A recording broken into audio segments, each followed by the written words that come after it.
Halo, selamat pagi. Kembali lagi di channel DCU part 3 untuk operasi teknik kimia vapor liquid separation process.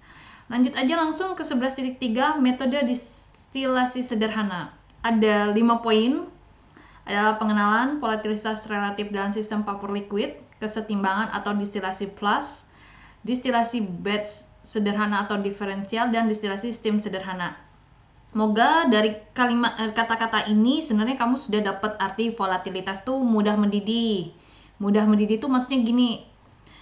Ada 50 sama 100 suhu untuk mendidihnya. Berarti kan yang 50 ini lebih volatil ya dibandingkan yang 100.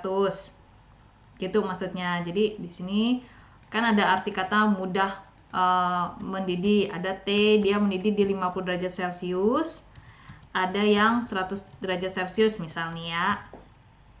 Jadi makanya tuh ada istilah waktu sekolah dulu tuh ada orang yang tinggal di gunung sama yang di daratan, mana air yang lebih cepat nguap ya, karena terjadi perbedaan ketinggian nanti urusannya sama tekanan ya, kan kita punya rumus VV nRT gas ideal tuh, ada tekanan, ada volume sama suhu, itu variabel yang di fisika yang akan terlibat. Jadi kalau kamu punya suhu dalam keadaan misalnya gini, sama-sama di daratan yang sama tapi suhunya berbeda, berarti zatnya berbeda ya. Ada zat A suhu didihnya 50, ada zat B suhunya 100. Yang mana lebih volatil? Ya tentu yang suhunya lebih rendah. Kenapa? Kalau rendah kan dikit ya, 50 dia sudah mendidih dan sudah menguap. Nah, ketika kamu terjadi perbedaan ketinggian, yang satu ada di daratan, satu ada di pegunungan, kamu bisa tebak dong di mana letak itunya. Nah, kamu bisa cari-cari lagi, mengingat pertanyaan ini sepertinya ada di SD dulu saat itu ya, SD sebelum kelas 6. Oke, di sini terus ada kesetimbangan, ada distilasi flash. Flash ini bukan flash ya, flash ya. Flash shell. Flash itu lain lagi. Flash itu FLUSH ya, flash dia. Kalau ini flash. Flash itu kilat, cepat. Nah, ya. Ada distilasi batch sederhana, diferensial. Batch itu maksudnya yang sebelumnya sudah jelaskan ya. Jadi kalau lagi proses, umpan masuk jadi produk. Nah, itu batch. Jadi selama proses tidak ada penambahan material apapun. Jadi kalau sekali proses, sekali kasih umpan baru jadi produk, baru kamu kasih umpan lagi ya. Oke, lalu ada distilasi steam sederhana. Steam itu uap air ceritanya ya. Tapi sini saya mau pakai itu saja ya, steam. Jangan steam mobil ya. Lain lagi yaitu. Oke, di 11.3a pengenalan, unit operasi distilasi adalah suatu metode yang digunakan untuk memisahkan komponen larutan liquid. Jadi sama-sama liquid-liquid. Yang bergantung pada distribusi variasi komponen ini antara vapor dan liquid. Seluruh komponen hadir di kedua fasa. Fasa vapor dibuat dari fasa liquid, tentu melalui namanya penguapan atau vaporisasi ketika titik didih. Nah, ini udah dapat ya arti kata distilasinya atau vaporisasinya. Terus di sini kebutuhan dasar untuk pemisahan komponen melalui distilasi adalah bahwa komposisi vapor menjadi berbeda dari komposisi liquid, dengan dimana itu berada di kesetimbangan titik didih liquid.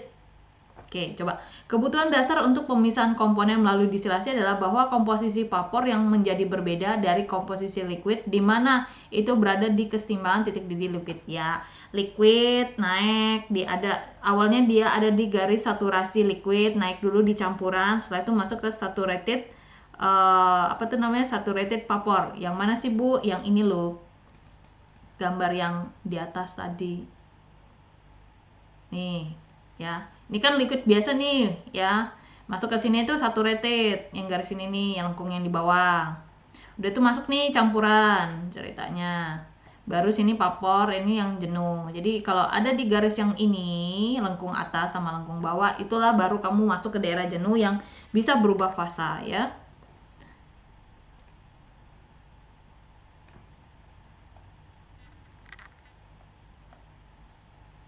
Oke, di sini terus distilasi dipusatkan dengan larutan, di mana seluruh komponennya lumayan cukup besar volatil. Seperti apa nih yang mudah volatil? Amonia water atau larutan etanol larutan water. Jadi amonia water, larutan etanol, larutan water. Apa larutan etanol nih maksudnya ya? Iya sih, dia bilang sih larutan sih soalnya ya. Oke, di mana kedua komponennya akan berada di fase vapor. Di evaporasi, bagaimanapun, larutan dari garam dan water divaporisasi, diuapkan, tetapi garam tidak demikian. Contohnya adalah absorpsi, AB.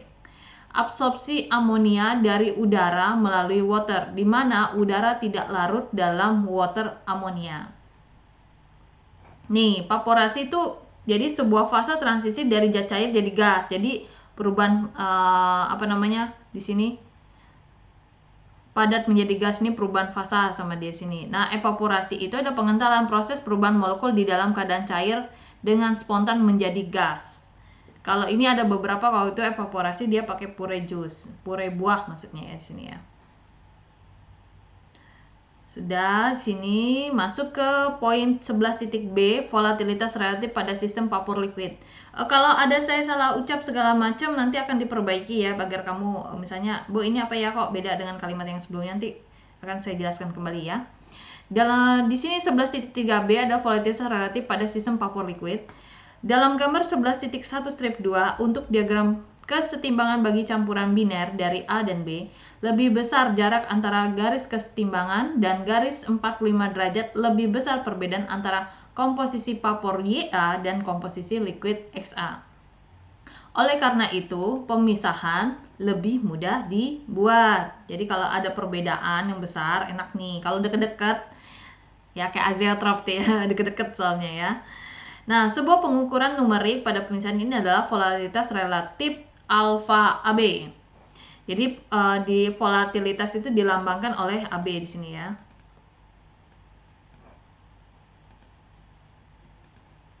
Ini digambarkan sebagai rasio konsentrasi A dalam vapor melebihi konsentrasi A adalah tidak larut yang terbagi oleh rasio konsentrasi B dalam vapor melebihi konsentrasi B dalam liquid. Oke, halaman selanjutnya di sini ya. Ini diulang lagi ya. Ini digambarkan sebagai rasio konsentrasi A dalam vapor melebihi konsentrasi A adalah yang tidak larut, yang terbagi oleh rasio konsentrasi B dalam vapor melebihi konsentrasi B dalam liquid. Nah, kalimatnya agak susah ya? Enggak, sebenarnya cuma ngertiin ini doang nih ya. Ini kan vapor, bagiannya komponen A, ini vapor dalam B. Terus ini yang dalam keadaan liquid, dalam keadaan liquid. Sehingga ketika diubahlah, misalnya yang BBB-nya itu diubah ke XA, karena tadi kan konsepnya XA tambah XB adalah 1, YA tambah YB itu 1. Di sini diganti sama dia ya. Di mana alfa AB adalah volatilitas relatif A dengan memperhatikan B dalam sistem biner.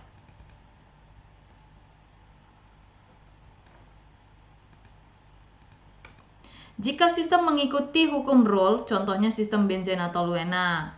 Nah, jadi kita juga bisa mensubstitusikan persamaan 11.2 ke dalam 11.1 untuk sistem yang ideal. Ya, jadi bisa di dalam bentuk seperti ini. Ini mah udah ada tadi ya di latihan soal. Ya, saya cek ya ke atas ya. 656. Ini berapa ini? Yang ini nih ya. Ini kita sudah belajar tadi. Ada di bawah sini. Nih ya.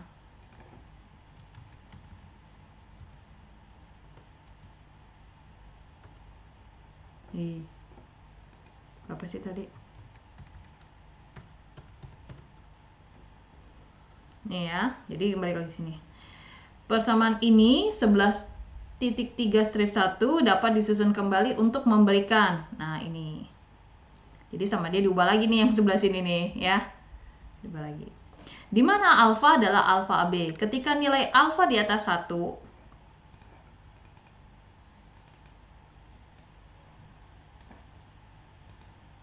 ketika nilai alfa di atas 1, sebuah pemisahan adalah mungkin. Nilai alfa mungkin berubah sebagaimana konsentrasi berubah. Ketika sistem biner mengikuti hukum Rolle, volatilitas relatif sering bervariasi, hanya agak melebihi sebuah rentang konsentrasi jika tekanan totalnya konstan.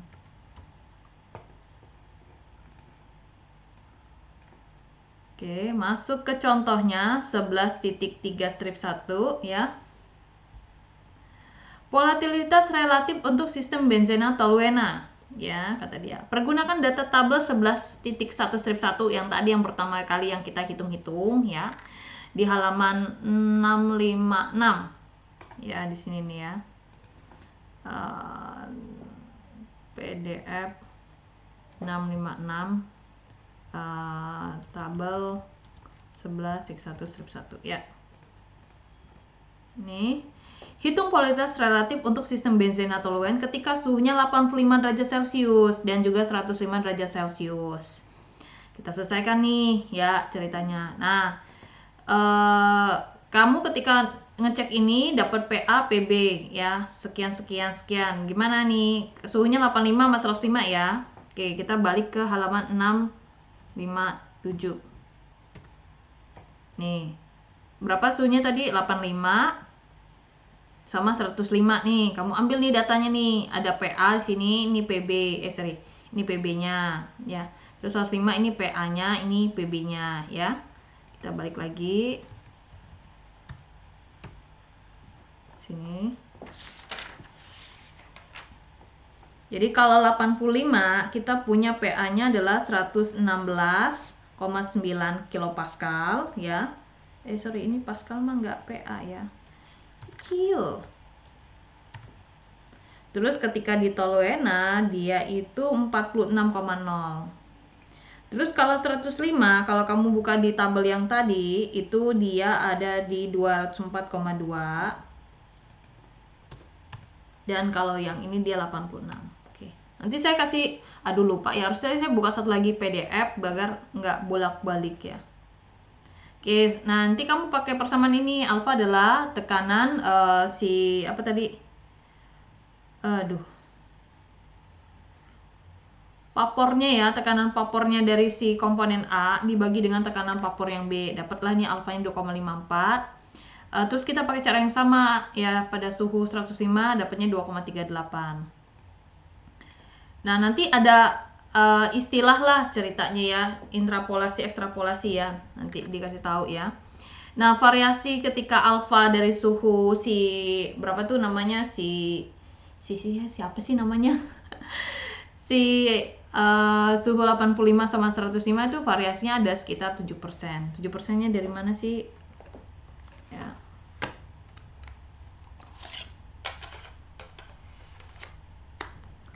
2,38 dikurang 2,54. Oke. 2,54 dikurang 2,38 dibagi 2,54. Oh, ini tuh caranya tuh gini saja. 2,54 dikurang 2,38 dibagi sini 2,54.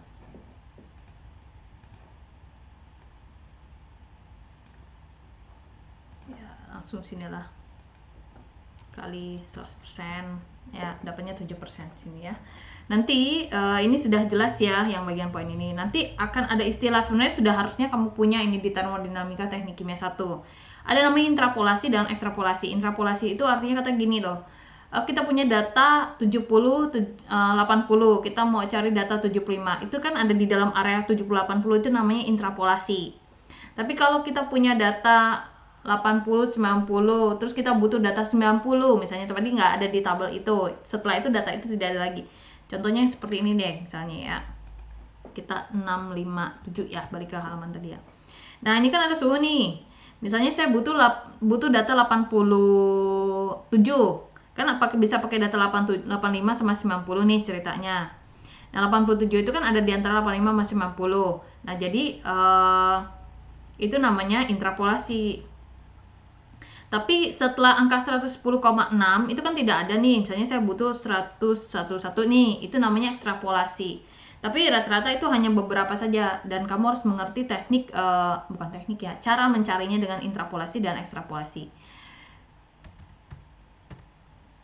Tolong komen ya, kamu tuh sebenarnya udah ada belum sih istilah-istilah ini, jadi saya biar paham gitu ya. Mohon maaf kalau misalnya menjelaskannya jadi panjang, kok satu halaman aja sampai lama banget gitu lah ya. Nah, di sini ada misalnya saya coba ya sini ya menerangkan bagaimana cara menggunakan intrapolasi dan ekstrapolasinya. Tapi sini saya hanya menunjukkan ekstrapolasi karena rumus ini bisa digunakan juga kamu ganti-ganti lah, misalnya di sini ada ini yang mau dicari itu bisa ya, bisa diotak-atik dari persamaan ini. Kita punya data T1 100, T-nya itu 103, T2-nya 105. Jadi T itu adalah daerah yang mau kita cari. P1-nya 179,2 ini segala macam. Terus saya pengen nyari P-nya. Maka yang caranya adalah ini setelah rumus jadi di otak-atik ya mas saya ya. Jadi ini P1 ditambah T1 T dikurang T1. Jadi bagian tengah dikurang atas. Jadi kayak kurang atas, kurang ke bawah segala macam. Terus T2 dikurangin T1 dikalikan P2 kurang P1. Jadi kalau persamaan ini mau dipakai yang lain tuh bisa. Sehingga kita didapatkan dari sini adalah 194 ini segala macam. Jadi kalau di sini angkanya 100 sampai 105, saya mau cari ring di 103 itu bisa dengan menggunakan data yang lebih dekat ya. Jangan yang jauh, bahaya. Karena kan kita maunya interpolasi, jadi pendekatan dari sekitar itu. Jadi dengan demikian nanti deviasinya tidak terlalu besar. Ya. Nah, ini kan interpolasi dengan data tersebut, silakan gunakan data yang berdekatan untuk kebutuhan soal tugas semata atau asumsi dari data eksperimen tersebut. Oke, lanjut dulu ya. Setelah itu ada distilasi keseimbangan atau distilasi flash. Satu, cari ini kok belum diganti ya, harusnya warnanya agak beda. Satu, pengenalan ke metode distilasi. Distilasi dapat dilakukan oleh kedua metode utama dalam prakteknya. Metode distilasi melibatkan produksi vapor melalui pendidihan campuran liquid, jadi liquidnya dididihin jadi vapor. Terus untuk dipisahkan ke stage tunggal dan mendapatkan kembali dengan mengkondensasi, mengembunkan si uapnya. Tidak ada liquid diizinkan untuk kembali ke penyulingan stage tunggal untuk mengkontakkan dan peningkatan vapor. Oke. Jadi yang hanya dikembalikan itu dalam bentuk uap. Ya ceritanya di sini arti katanya. Metode ini untuk metode yang pertama ya. Jadi yang dikembalikan tuh hanya uap aja ceritanya. Kalau cair itu nggak ada ceritanya, nggak disuling kembali gitu ya. Metode kedua distilasi melibatkan pengembalian porsi kondensasi ke penyulingan. Jadi habis diuapkan, terus kan jadi dikonden jadi cair nih. Nah tapi cairnya dikonden sama dia dididihkan kembali. Itu ada yang model. Jadi kayak kurang kerjaan juga ya dia. Kata saya sih dia ingin meningkatkan tingkat kemurniannya. Jadi setelah dia cair nguap terus harusnya dikonden buat ubah jadi embun. Embunnya itu dibalikin lagi. Embun itu kan bentuknya cair ya. Itu berbeda dengan konsep yang pertama ini ya. Oke. Terus vapor meningkat melalui rangkaian stage atau tray dan bagian kondensat mengalir ke bagian bawah melalui rangkaian stage atau tray yang berlawanan arah dengan vapor. Jadi dia mau dikontakin lagi. Kan jadi vapor itu kan naiknya ke atas karena berdasarkan densitas. Nanti yang liquid yang sudah terkonden kan nanti nabrak lagi dengan liquid. Jadi itu kayak lebih memurnikan kalau saya bilang ya. Jadi nanti tabrakan antara uap sama cairan tersebut. Nah, bisa terpisah segala macam itu bantuan lewat tray. Tray itu kayak bagian bolong-bolong ya, kayak saya bilang sih langsang ya, atau yang kemarin saya katakan di kimia organik tuh di bagian silika gel itu ada bagian tempat yang lubang-lubang. Nah, itu untuk naruh. Beda ya maksudnya dengan silika gel kan, kalau silika gelnya di bawah tray-nya ceritanya yang apa sih tempat penyanggah itu loh. Nah di tempat penyanggah itu dikasihlah kayak alat kontak ya, bisa shift apa sih namanya tuh kayak cincin ring segala macam itu ya di alat industri. Jadi untuk melepaskan uap yang ada di dalam cairan. Jadi mau ngambil yang murninya saja. Itu yang dimaksud dia ini. Terus metode ini dinamakan distilasi terfraksinasi. Jadi namanya reflux, jadi diperkaya, rektifikasi. Reflux itu artinya pengembalian. Jadi akan lebih meningkatkan kemurniannya yang dimaksud reflux ini. Di sana ya, kok di sama sih? Di sana terdapat 3 tipe penting distilasi yang terjadi dalam stage tunggal atau distilasi, dan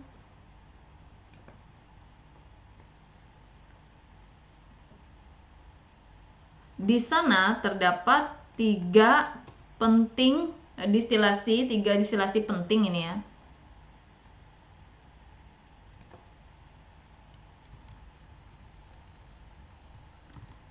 Yang terjadi dalam stage tunggal atau distilasi dan itu tidak melibatkan rektifikasi, tidak ada kayak pengembalian. Yang pertama dari hal tersebut adalah kesetimbangan atau distilasi flash. Sebentar. Kedua adalah distilasi batch sederhana atau diferensial. Dan yang ketiga adalah distilasi steam sederhana. Jadi ada 3 poin di situ ya. Nah, 2, distilasi kesetimbangan atau distilasi flash. Dalam distilasi kesetimbangan atau distilasi flash yang terjadi di sebuah stage tunggal, sebuah campuran liquid secara parsial teruapkan, parsial ya, sebagian. Vapor diizinkan untuk datang ke kesetimbangan dengan liquid. Wow. Dan fase vapor dan liquid kemudian dipisah. Kemudian dipisahkan. Ini dapat dipisahkan dengan cara batch atau continue.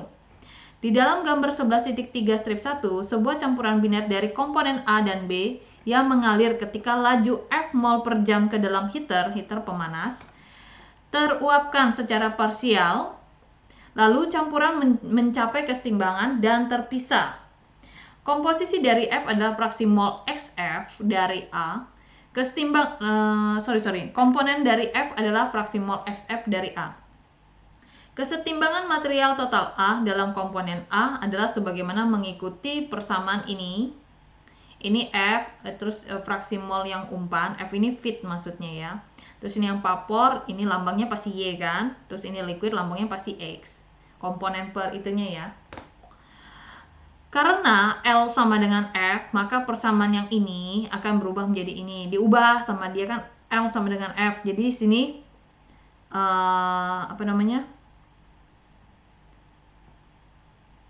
kok ini L sama dengan F kurang V ya? Salah ya. L kurang F, maka sini diubah nih L-nya sini. Biasanya itu satuannya mol per jam, F itu sebagai umpan, mol per jam V sebagai vapor, dan mol per jam L diketahui atau diatur. Ini liquid ya maksudnya. Oleh karena itu di sana ada X dan Y, dan dua hal yang tidak diketahui di persamaan 11.3 strip 6.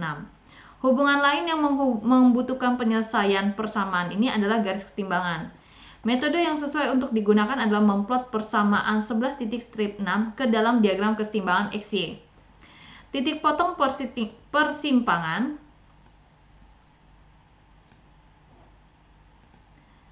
titik potong maksudnya titik persimpangan ya. Persamaan dan garis kesetimbangan adalah solusi yang diinginkan. Ini serupa dengan contoh 11.2 strip 1 yang ditunjukkan gambar 11.2 strip 1. Itu udah dikasih tahu ya. Maksudnya yang tadi di contoh soal yang kedua. Oke, lanjut 11.3D distilasi batch atau sederhana berbeda. Sebentar ya. Takutnya terlalu panjang. Oh iya, terlalu panjang. Oke, sampai di sini dulu ya. Nanti kita lanjut lagi ke sini ya. Mohon maaf ya kenapa dipotong-potong agar tidak terlalu jenuh karena ini kan distilasi ya, agak dipahami dulu konsepnya. Terima kasih atas waktunya. Sampai jumpa di part selanjutnya, part 4 tentang vapor liquid separation process. Terima kasih atas waktunya dan saya ucapkan selamat pagi dari channel DCU.